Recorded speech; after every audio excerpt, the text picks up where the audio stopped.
আজকে হচ্ছে আমি একটা আমার পছন্দের খাবার শেয়ার করব। আর এটা হচ্ছে মোচা ভাজি। আর এই মোচা ভাজিটা আমার খুবই পছন্দের। আমি মোচাটা প্রথমে এভাবে বেছে নিব, উপর থেকে খোলসটা উঠিয়ে উঠিয়ে ভিতর থেকে শুধু এগুলা নিয়ে নেব। সবগুলো আমার বাছা হয়ে গেছে। এখন এটার ভিতরে একটা জিনিস থাকে, এটা সঠিকটার নাম আমি জানি না। তো এটা হচ্ছে সবকটা থেকে এটা বেছে বেছে ফেলে দিতে হবে, কারণ এটা খাওয়া যায় না। আর এটা ভাজি কুচি কুচি করে কাটাও যায় না। তো এইভাবে সবগুলো থেকে একটা একটা করে বেছে নিতে হবে। আমার বেছে নেওয়া হয়ে গেছে। এখন হচ্ছে আমি এটা ভালো করে ধুয়ে নিচ্ছি। তো ভালো করে ধোয়া শেষ। এখন হচ্ছে আমি এটাকে কুচি কুচি করে কেটে নিব।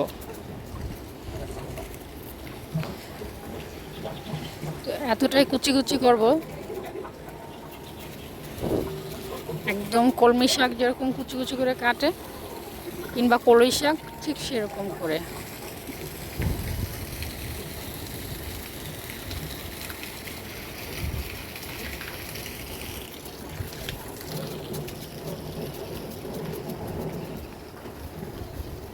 তো আমার কুচি কুচি করে কাটা প্রায় হয়ে গেছে।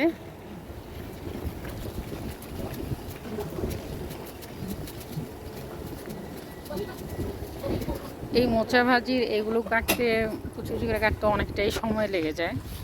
আর হাতটাও কষ দিয়ে হচ্ছে আঠালো হয়ে যায়।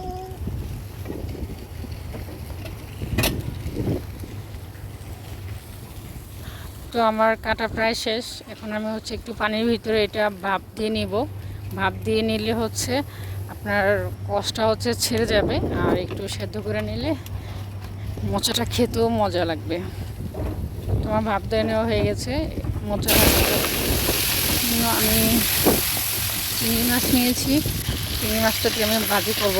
চিংড়ি মাছটা দিয়ে ভাজি করলে মজা লাগে। তো আমি চিংড়ি মাছে একটু লবণ মাখিয়ে নিলাম, আর সরিষা তেল দিয়ে দিলাম।